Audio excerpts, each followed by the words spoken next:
Hello and welcome to La Jolla Babylon, Season 1, The Making of a Suburban Punk, a podcast where I tell stories of my unsupervised Gen X youth to my coddled millennial little sister who happens to be the funniest person I know, the writer, actor, and comedian Katie Hartman.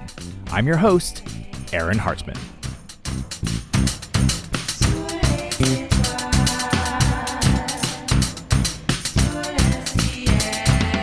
It's like siblings figuring out technology. Honestly, I'm worried that we're going to make the world too horny. That's right. It's true. Well, hey, welcome back to another episode of La Jolla Babylon.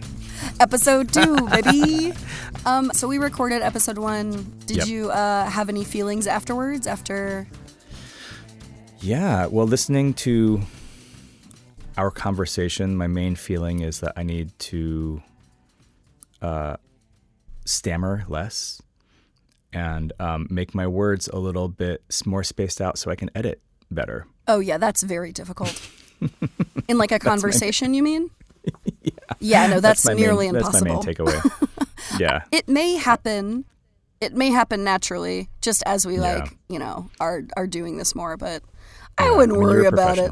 I'm always like, I think my brain is moving so fast that my mouth is trying to move as fast. And for me, that's where I trip up. Yeah. Also brag. Yeah. My fast brain, my race car brain. I got this Ferrari brain and this dump truck mouth. You do have a dump truck mouth. It's that true. Is well documented. That might actually also be a good segue. Oh, okay. You like that? I don't know, depending on where we're going. You're not going to like this. Oh, boy. Yeah, so this episode sort of takes the characters out of childhood and more into adolescence, and it's a little bit. So this is kind of there are characters. I feel like there are characters in my life that you just have no idea about, just because I'm so much older than you.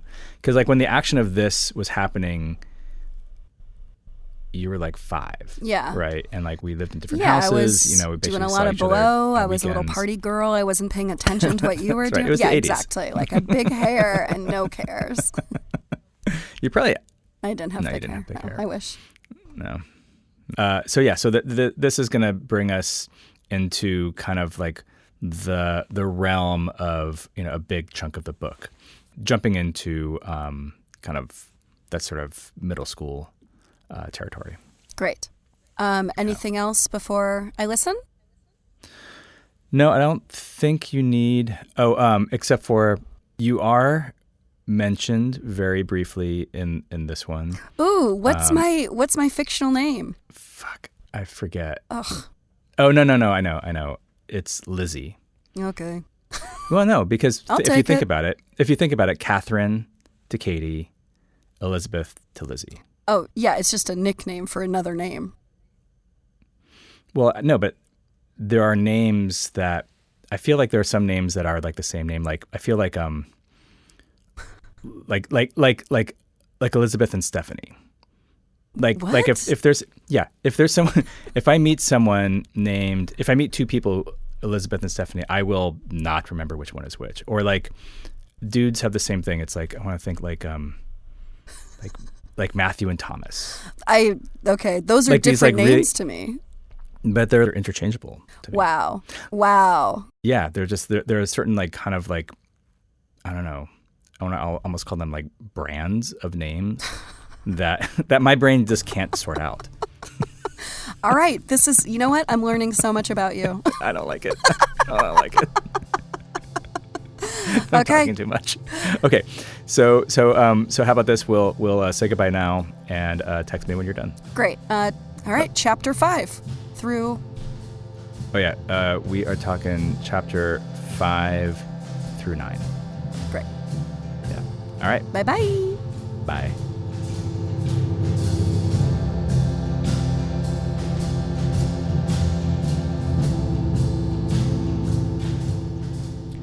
Socratic or otherwise. From 3rd grade through 9th, I was part of an elite public school experiment called Seminar, referred to by some as Genius Class, where kids boasting certain qualifications, including good verbal skills and high IQs, were sent to small classes chosen to house this well-funded, little-known program. Some of my 5th grade classmates were shuttled off to UCSD, SDSU, or USD for calculus, trig, and in one case, physics. We had raging test tournaments at lunch. We learned Latin poems and would be let out to recess early if we could quickly recite the prime numbers to 100. 101. That kind of thing. Our mysterious, intimidating, sesquipedalianist teacher defined macho by the length of one's exponentiation. I could read, and I had a mouth on me, but I was no genius. This was not a case of imposter syndrome. I should not have been in that class. The IQ test I took when I was 8 was the last test I ever aced. Thing is, when you're smart on paper, you get the Einstein treatment. No matter how poorly you do in class, no matter how much harder it is for you to go from binary to base 16 or to unravel a polyhedra puzzle, adults will always assume your natural gift is suppressed somewhere, waiting to spring up like a sunflower. Einstein didn't talk until he was 4. And kids like me have been fucking around ever since.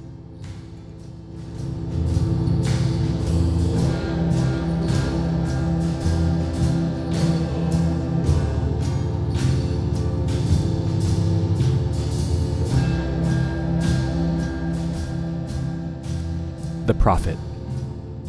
Dad took us to an old vegetarian restaurant called The Prophet. He had not eaten meat since moving out of our house when I was 5. Anytime he made some new life change, he would flag it by subtracting something from his diet. The Prophet was a small hippie cafe who made their own falafel and hummus. You could get a huge salad with a whole avocado on top. We mostly went there for the nachos, which were epic. While we waited for a table, Dad and I played chess on an oversized board, walking onto it to move our pieces. I loved chess, but I was starting to have night terrors, so I was careful about how many games I played in a week. We ate more than we thought we could, a family tradition. It was pouring when we left. The city is made of clay, and whenever it rained, the streets and sewers flooded with a hilarious ferocity.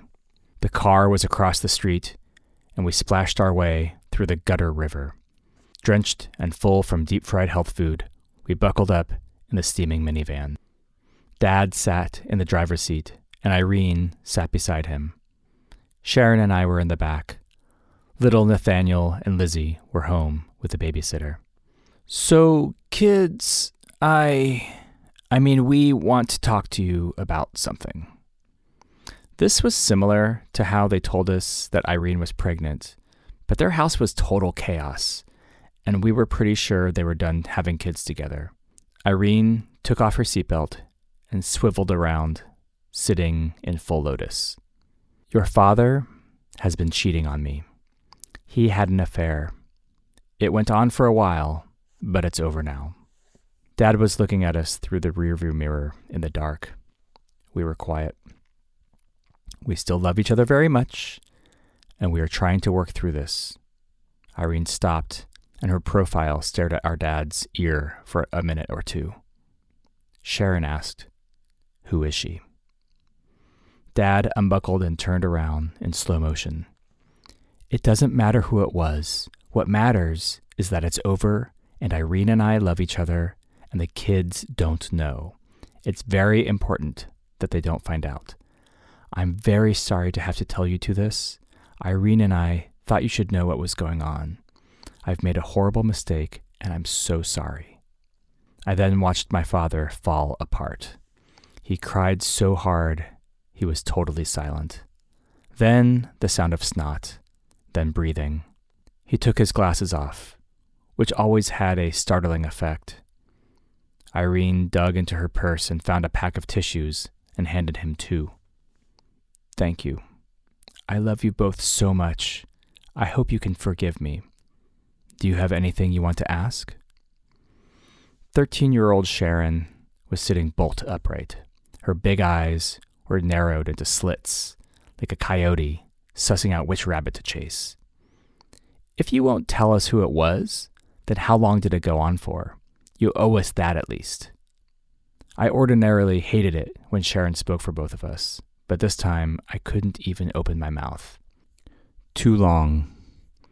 My dad looked at Irene, wiped his eyes, and replaced his glasses onto the nose I would inherit once puberty kicked in. Sharon looked straight ahead, nostrils flaring. We sat there for an appropriate time, allowing the gravity of the situation to settle. You can't just drive off after dropping a bomb like that. You have to sit quietly, letting it all soak in. Then you can drive off.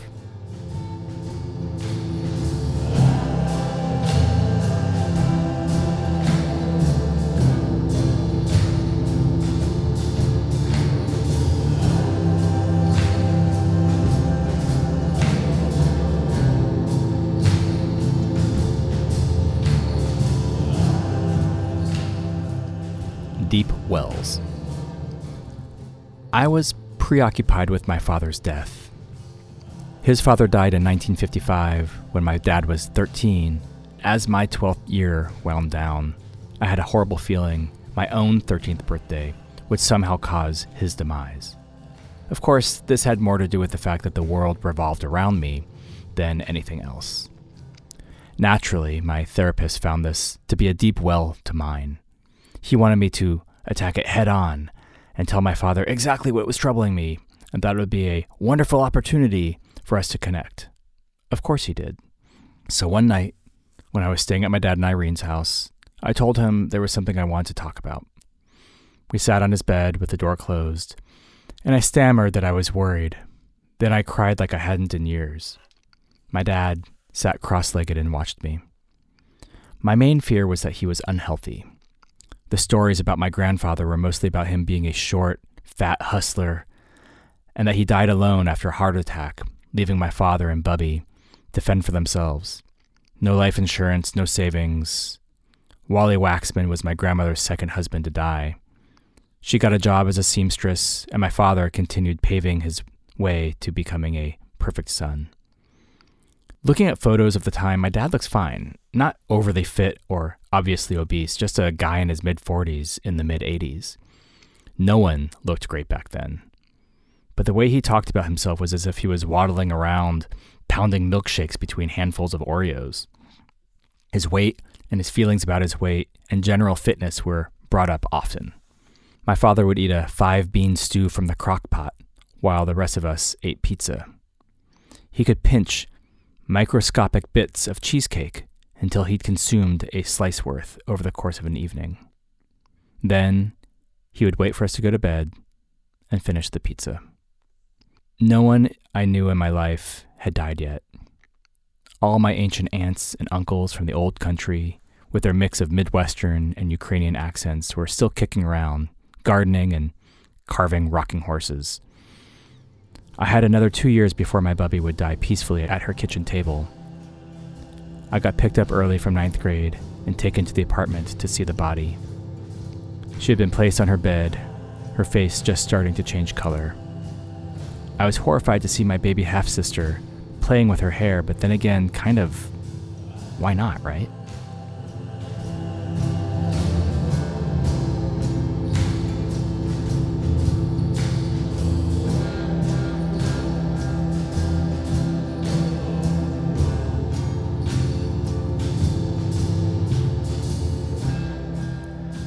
The School of Creative and Performing Arts. There were a few scary kids in my neighborhood parents talked about. I knew who Charles was before we met on my first day of 7th grade. He was famous, one of the heavy metal boys who smoked cigarettes in the racquetball courts. But he was a confirmed genius. Charles got on the bus a few stops after me. I stared as he leapt on board, gave the bus driver 5, and walked towards the back. He was tall and skinny, with hard-to-look-at blue eyes. He wore a leather motorcycle jacket and a complex tie-dyed shirt he'd made himself. He looked like an actual rock star with better places to be. Halfway through the ride, he sat down behind me and dangled his long arms over my seat. He knew my name.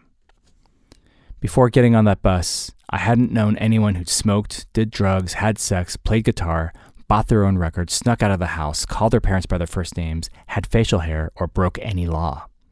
The bus ride to the School of Creative and Performing Arts wound through University City and a couple other neighborhoods, and took a little more than an hour to get us to Southeast San Diego. One stop was in front of a 7-Eleven, and as the weeks went by, Damon, the bus driver, would sometimes jump out and get himself a Slurpee. Charles would always yell for him to grab him a pack of smokes. Sometimes he would. Charles once called my house to talk to Sharon. After a while, she handed me the phone and said Charles wanted to say hi. We talked until I went to sleep that night.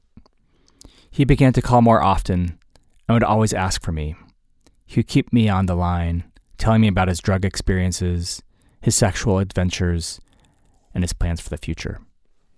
When Charles talked about drugs, he tended to use their Latin names. He knew everybody and everything. He would spin tales of his brilliant knack for outwitting the school district and his commitment to the torment of the middle class of America. He told me it was his responsibility to teach me how to talk to people with authority. He quoted passages from the prophet and explained what the term party foul meant. Do you know what a merkin is? It's a toupee for pubic hair. Now you know. His band, Demon Father, had won the Battle of the Bands 2 years in a row. Most of their songs were about leprosy, and they used realistic fake blood on stage. He told me I should call him at night, so he wouldn't have to go through my sister. I found a 30-foot phone cord in the garage so I could brush my teeth without hanging up. In the morning, on the bus, Charles would smile and wink and sit with his friends in the back. We were phone friends. On school picture day, Charles shaved off one of his thick eyebrows. He claimed he did it to mess with people's heads, but the truth is, he was trimming his legendary monobrow, accidentally took too much off from one side, looked himself in the mirror, and said, "Fuck it." He knew how to create his own legend. Charles dropped out of school in 10th grade and backpacked through Europe alone. I was devastated, but I got a postcard from Rome. He wrote in all caps, and his letter E was just 3 horizontal lines with no vertical connecting them. It was the coolest thing I'd ever seen. He signed it Love and Other Indoor Sports, C. He eventually returned to San Diego and began to deal pot and mushrooms out of his parents' house in our quiet little neighborhood.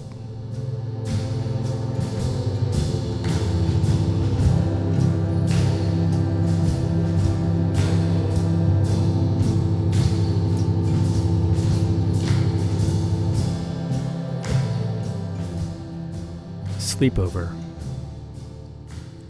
There was almost always a message from Charles waiting for me when I got home from school. I would call him back before doing anything else. He repeated stories of smoking joints on the streets of Amsterdam, seducing Greek farm girls, and drinking liters of wine in Paris at 9 a.m.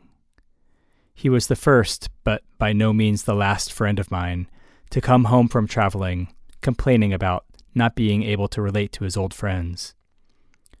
But I still like talking to you, Adam. You have an old soul, and I can connect with you. We spoke on the phone every day for more than 2 years. I stayed at his house one night, the summer after 9th grade. His parents were both professors and were kind to me. His twin brothers stormed in and out like forces of nature, making sandwiches and yelling various things the refrigerator was missing. Every surface on every shelf was stacked high with ready-to-eat or just add water foodstuffs. Charles looked at his brothers with unrestrained contempt. "You don't eat meat, do you?" I crinkled my nose in disgust. "No." "Good. I don't understand what makes human beings want to drink the blood of other animals. Hold on." He ran upstairs, 2 steps at a time, and I sat in the kitchen with his muscular brothers. I studied a very interesting cuticle on my pinky. Charles came back down and tossed me a paperback book I'd seen the Krishnas giving away at Balboa Park, the one with George Harrison on the cover. "Oh yeah, I've seen this. I think Sharon has a copy." "I gave it to her. Study it. It'll change your life." I flipped through, knowing I would never read it. I wasn't really vegetarian. He made pizza from scratch, my first, and we stayed up late playing music in his studio in the garage. He showed me how to play classic R&B bass lines, and he soloed on his red Gibson SG with his eyes closed. He rolled his own cigarettes and smoked on the hammock in the backyard. I was laying in the grass, watching the dark sky get darker. Charles asked, "Do you want to do acid with me sometime?" "I don't know. It seems kind of scary. I don't really want to see the walls breathe and stuff." "Who told you walls breathe when you're on acid?" "That's just what I heard. And I don't want to have flashbacks when I'm in my 40s either." "Adam, we need to hang out more so you don't end up saying something stupid like that in front of other people. I personally don't care, but there are some people who will totally laugh at you for that shit." He laughed for a while, staring at the end of his burning cigarette. "No, man. Lysergic acid diethylamide is totally safe as long as you know your dealer. I don't ever buy any drugs if I'm more than 2 degrees from whoever made it. So if I buy cannabis or psilocybin mushrooms, I want the guy I buy it from to know the guy who grew it, you know?" I looked at the house. A light went on in the bathroom. I felt like I was treading water in the middle of the ocean. Charles continued, "I've got a guy who makes his own acid up in San Jose.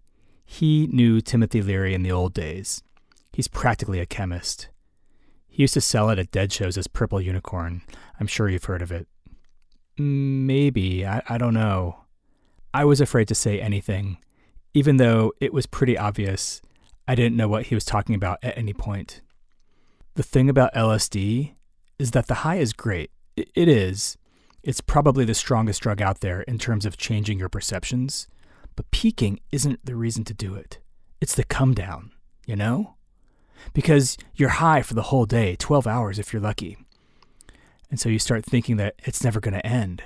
And then you don't even think in those terms anymore. You're just like in it. And so when reality starts coming back, you really appreciate it. It's like fucking. You see a pussy, and all you want to do is get your dick wet. Nothing else matters. And so you fuck her, or she sucks you off, and then it's like, get me the fuck out of here. You're like, why is my finger all shriveled up? Why is this chick still here? Have you ever looked at a pussy up close? It's gnarly. Or it's like going to Europe and coming home and you're like, man, I never realized how beautiful my family is. I never noticed how beautiful English is. Charles seemed happy to lay on the hammock, smoking and talking. I could hear frogs and crickets, and I was getting cold. Even though I was fighting off a cough, I wanted to keep hanging out, just the two of us, listening to more of Charles's bullshit. We finally went inside to listen to a cassette of Pakistani Sufi chants in his room. He closed the door and locked it with a deadbolt. The room was lit by the yellow glow of a real traffic light, propped up in the corner. He rolled a joint with one hand.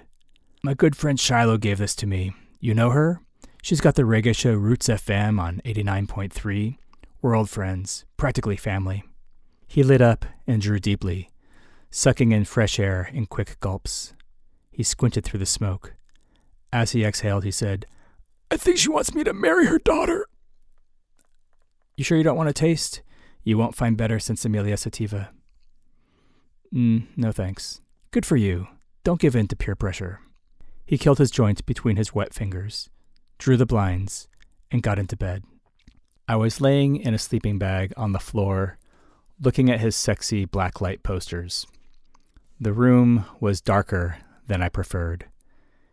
Even though it was close to 4 a.m., one of his brothers was clanking around with the washing machine down the hall. "Hey, Adam." "Huh. Do you masturbate?" "No." Even though I did. "No, because you just don't? Or no, because you haven't yet?" Because if it's no, you just don't, you're lying. This was my least favorite conversation to have. It combined everything I hated talking about. Me being young, me being inexperienced, and my penis. No, I haven't yet. Well, I do. Mind if I jerk off right now? No, even though I did. I lay parallel to the bed, a couple feet below him. I heard Charles sweep his comforter off and pull his underwear down. The waterbed sloshed for a minute. You can watch if you'd like. That's okay. I woke up coughing the next morning. Charles was sitting at the foot of his bed, smoking a joint. He was weighing and notating small Ziploc bags. Morning, sunshine. My parents haven't been inside this room in more than a decade. Sometimes I wonder why they don't just come in here, but I think they couldn't handle it. Cognitive dissonance. They would look at this brick of cannabis and know it was pot, and their heads would explode. They'd go, pot equals drugs, equals bad people, equals death and destruction. My life is perfect, does not compute. Self-deception. You are so convenient sometimes. I called my mom to pick me up, even though I lived walking distance. I waited outside so she would not have the opportunity to meet Charles's parents. His idea. I left his house with an armful of books. The Prince, a couple Kurt Vonnegut novels, biographies of Lenny Bruce and Jim Morrison. I read half The Painted Bird later that afternoon. He called me the next night and asked me about my reading. You okay, man? I read The Painted Bird when I was 9, and it fucked me up for years. My mom says I'm corrupting you. Am I? I don't think so. Cool. Hey, I have to tell you something. I haven't been totally honest with you. You should know that I've lied about a couple things over the last couple years, but I only did it because I think so highly of you. He went on to tell me that he was a virgin, addicted to cocaine, and probably gay. I know you must think I'm the biggest asshole, and I completely understand if you don't ever want to talk to me again. It's just... Charles slowed everything down. He could make his voice very deep and breathy if he wanted to. It's just that you're so special to me. I have so much respect for you as a person. I want you to know that if you ever get sad or lonely, you can always come to me. Even if you don't want to be my friend anymore, I will always be here for you. You're the only person in my life who is real. That means a lot. Tell me what you're thinking right now. He would do this, pause after one of his monologues and ask me what I was thinking right then. It made me so nervous. I'd want to say something mature and deep. I'm sure I said something wishy-washy like, that's cool. I don't judge people by their sexual orientation. I was flattered to hear him so flustered and raw. We were quiet for a moment, and then he said softly, you should let me suck your cock sometime. I'm quite good at it. And you want to have someone who cares about you do it for the first time. What are you thinking right now? Are you mad at me? I'm sorry. I don't mean to be such a freakazoid. It's just, now that we're being so honest, it's like I can't help myself. I love you. You should know. You should know that. You should know that I give really good blowjobs. Charles was most certainly masturbating most of the time we were on the phone. Lulu, Dan Jones, and I have compared memories. We all recall the subject matter, turning to the carnal, heavy breathing, and then abrupt changes of topic. It took me years to figure out that my smartest, most interesting friend was a manipulative creep. Then it took another decade to understand that he was really just a freaked out kid who was doing what he could to get by, just like the rest of us. Then again, he did once tell me he sought out younger boys because they were more likely to worship him.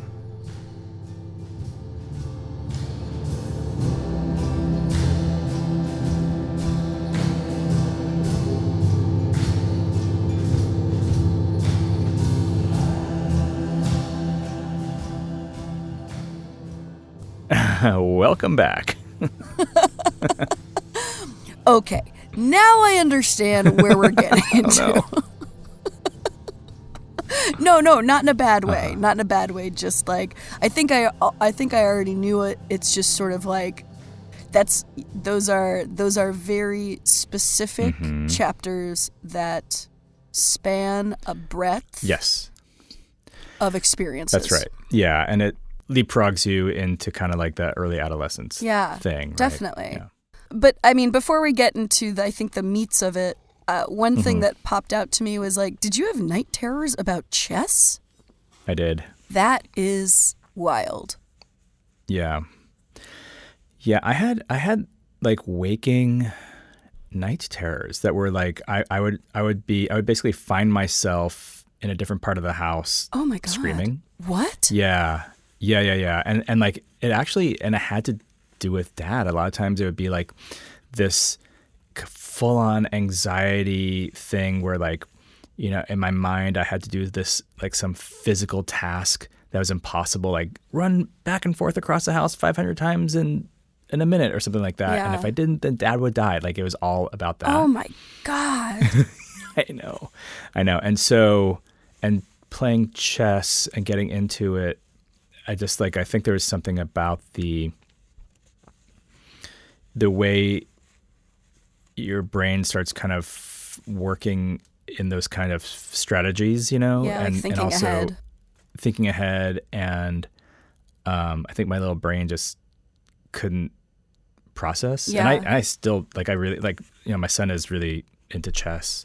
Elijah loves chess, and it's hard for me to play with him. Like I get super stressed out. Yeah. This is so strange, but it fits in. I remember when Raul Julia died. Huh. He was 54 years old, and the only reason I remember that is because I think I remember Dad saying that his dad was 54 when he died. Oh. And so I was like, so like, here we go. I was like, oh no, our dad's gonna die at 54. Sure. It's so dumb, like how kids just put these, like, sort of create these like rules, you know what I mean, or like these like narratives about what's going to happen based on like just what little you know when you're little. You know what I mean? Like, and to you, you're like, oh, this guy died at this age, so this other guy's gonna. And I was doing the same thing. Like, you know, my, you know, Dad's dad died when he was 13. My dad's gonna die when I'm 13. Yeah, totally. Like, what? Yeah, and then also the very first story with the IQ test thing, it also, of course, for me brought up The Simpsons, like the very first episode of The Simpsons, which is Bart cheats on an IQ test and gets sent to a smart school. Yeah. And it doesn't go well. No, I remember that. Yeah. Yeah, it was a little bit like that for 4 straight years. Wow. I can't imagine. Yeah. That seems so stressful. I mean, it was more like, you know, we still like played sports, and, you know, like it wasn't like full on, like no one was wearing a bow tie to school. Do you know what I mean? Yeah. But like for sure I had classmates whose grandfathers had craters on the moon named after them because they were like, you know, famous, you know, physicists or whatever, you know. So, you know, and I think that whatever survival skills I used to kind of make it through that, you know. Yeah. I don't know. I'm probably still using. Yeah. You know totally. I mean? Absolutely. Yeah. But the thing with Dad cheating on my mom. Mm-hmm. Yeah. Have I told you how I know about that? No, and maybe I should have given you a warning that was coming up in this. I mean, it's okay. But the reason how I found out about that is after. Okay, it'll be fine. Oh no. No, it's okay. No, I found that out because after Dad died. So Dad died in September. My birthday's in November. I was my freshman year of college. My mom came out. and we were at Karen's place, and they were in the kitchen or something, and my mom was like, when you were young, Gary cheated on me, and I want you to know that because when that happened, I realized that I could live a good life without him. Jesus. And I was like 17, or I just turned 18. That was my birthday. And I just remember my face just being like covered in zits from like stress and grief and like, you know, trying to navigate my freshman year of college. And like, oh my God. I was just like so stunned. Fucking hell. And she did the same thing to Ben. But like trying to make us feel better by saying that, like, because she was worried that we were worried about her, which of course we were, but it's just like, I don't think that that's the way you do that. No. Yeah, I mean, and I have talked to her about that since, and she knows that that was not the appropriate thing to do. But like, it was, yeah. But I remember her talking about them telling you guys. Oh, really? Yeah. Yeah. It is like one of those things where it, you know, growing up, like me finding out that like my parents got together like while Dad was still with your mom. I so specifically remember realizing that at like a dinner party where they were talking about like their love story. Yeah. And they were doing it sort of delicately, but had to, but also it was like, that was sort of the first time that I was like, oh shit. The truth is though, I mean, you know, and we can get into this another time, but you know, I have those tapes from when Dad was in Vietnam, and he was, you know, sending these tapes back and forth with my mom. Yeah. When they were like in their mid-20s.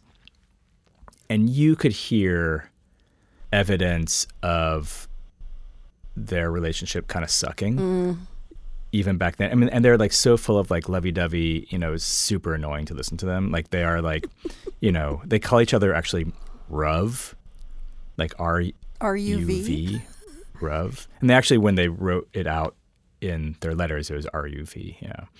It was like, that's kind of sweet though. It was, you know, sweet, but like the lovey-dovey stuff was really over the top.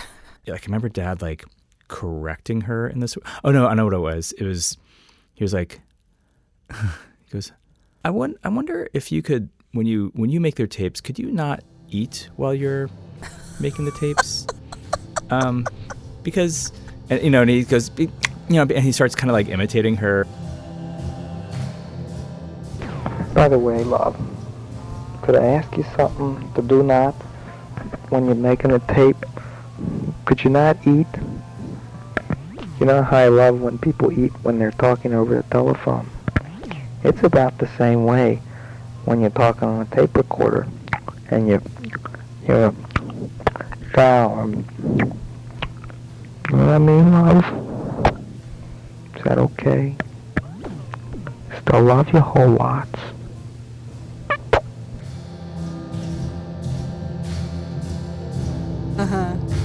So I guess what I'm saying is I have evidence, pretty good evidence, that I think things weren't like gonna be great no matter what. And I think maybe Dad and your mom, I think they had a kind of a great relationship. I also like really appreciated, you sort of mentioned this in at the end of the last episode, the snot, the crying, the snot. Yeah. Like, because that is like, it must be a genetic thing. When I cry, it's like, of course I cry tears, but I have never seen anyone have such a waterfall of snot like I do. Like my nose gets so stuffy. Like it's highly embarrassing. It's like I can't. Especially if you're a crier. Oh, what are you saying? I mean, I'm talking hypothetically. Yes, of if course. someone was a crier. And that was the affliction that they had while they cried, it might be difficult to carry on any conversation. Hypothetically. Yeah, hypothetically, yes, of course. So that would be something maybe I'll ask Ben if that happens to him. I feel like I've asked Karen. I don't know how much of a crier Ben is. No, I know, but I mean, he has. So sure. If we weren't going to talk about this, I don't know what you thought we were going to talk about. I know. Just me being like, the prose. My book? I don't know. Prose was so good. No, but it's like, it is me like learning about you from these like different angles. And I think it's really amazing.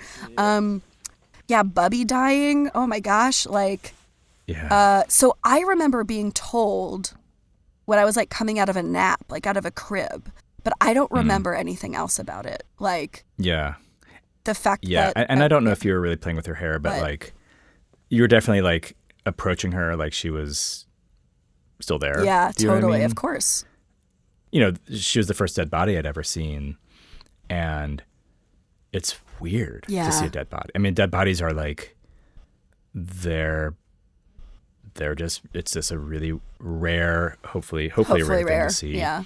And it's just like no other thing, you know, where it's like this familiar shape, but with no life in it. And you were too young to know that. Yeah, you know? of course. I think I feel like you like climbed up on the bed or something like that. And like, we're like, no. And there was like, Yeah. You know, like, Yeah, might as well. Who cares? Might as well. She's not gonna protest about it. And also, she's not gonna break it. Right. You know what I mean? Yeah. And then, we can, that last story is amazing. And it went to the place that I was really hoping it wasn't gonna go. Mm-hmm. Because it is, I'm sorry that happened to you. That. Yeah. Well, he happened to a lot of people, Yeah. this guy. And, you know, there's a whole swath of people who will know exactly who I'm talking about. Mm-hmm. It's interesting. And he shows up now and again in this. Sure. Because he was a really important part of my adolescence, you know, because to be sort of, you know, basically groomed, you know, by someone like that, and not really knowing that language or that, you know, or just like the context of like someone who is that manipulative. Yeah. And, you know, like just so obvious, just so like, you're the only person who makes sense to me or whatever, you know, like just so like gross and kind of like, you know, basic, you know, manipulation. Yeah, you know? but like as a child or even as like an adolescent, it's just like the attention from somebody who you great. admire. My gosh. Yeah. Like, absolutely. I did laugh at why is my finger all shriveled up? And then also the fact that he was jerking off on a waterbed is very funny to me. I mean, like, not the context is bad, but it's just the thought of like waterbeds. It's such a spoiled kid thing to have too. You know what I mean? Yeah. Just like I want a waterbed. It's like it's such a dumb thing to have in your life. Yeah, and I did out loud when he was like, you know, offered to suck your cock. Out loud, I was like, oh boy, yep, there it is. There it is. Yep. Yeah, okay. We've reached the. Yeah. I also felt like, you know, it felt like almost like having an older brother to like teach you these like things that you. Yeah, it's the grooming. Yeah. Yeah. Ugh. Although, speaking of older brothers, I did take one thing from something else, which was that our brother Ben actually did find my copy of The Painted Bird when he was very young. The Painted Bird is like a really gnarly book. Yeah, I've never read it. It's hard, and it's basically like just about this kid in Eastern Europe going from like one trauma to another after World War II, and it's really beautifully written and also really just fucking gnarly. Yeah, like really harsh. And Ben claims that I gave it to him, and there's no fucking way that that's true. Yeah. Like I was an irresponsible older brother in some ways, but not like that. Yeah. But I think he said he was like 11 or something when I gave it to him. I think he just found it. Yeah. Did it fuck him up? For years. I think it may have. If he really read it, which I think he probably did. So that's funny. Whoopsies. Still, the feeling is there.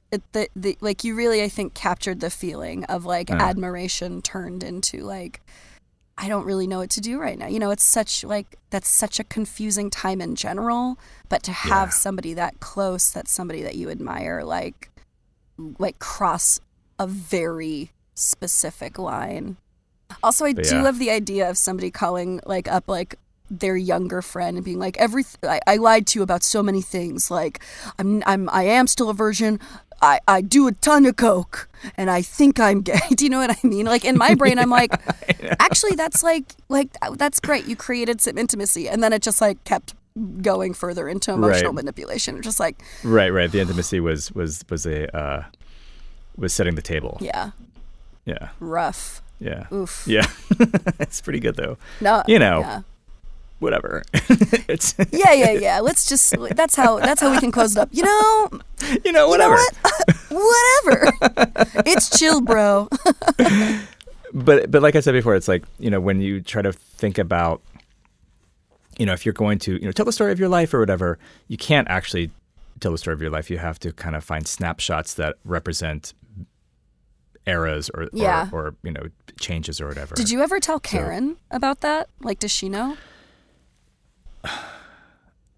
I think I must have.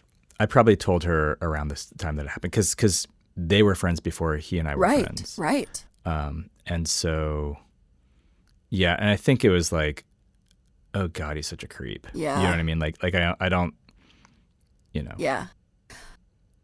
My computer is about to die, so I can either. Yeah. And actually, we're running out of time anyway. Okay. And thank you again for doing this. Thanks for asking. Listen, I didn't start weeping, and I think that that's a win for everybody. I mean, like I said, I'm trying to sell this fucking thing. I see. Maybe next time. Yeah, and next time we get deeper into the adolescents get fucking for real next time. Okay, yeah, this was definitely surface level adolescent stuff. Very superficial. So I'm glad that we get to dig in next time. That's right. All right, bye-bye. I love you. Okay, bye. I love you too. I mean, we can decide how much of this to put, but like. No, it's all right. This is good. Yes, this is juicy. This is not what wait, let me just say, this is not what I was expecting. Oh, okay. This to be at all, and I am fucking loving this. This is good. All right, well. Okay. Thank you so much for listening. If you like what you heard, please tell a friend and subscribe. Your 5-star rating will help others find this fucking podcast. Please check out the show notes for links to Katie's comedy and a full transcript of the show. La Jolla Babylon Season 1, The Making of a Suburban Punk, was written, produced, and edited by Aaron Hartman, with music by Aaron Hartman, co-piloted by Katie Hartman, presented in association with Ruinous Media. To hear more episodes of this show or other Ruinous Media podcasts, please go to ruinousmedia.com or wherever you get your podcasts.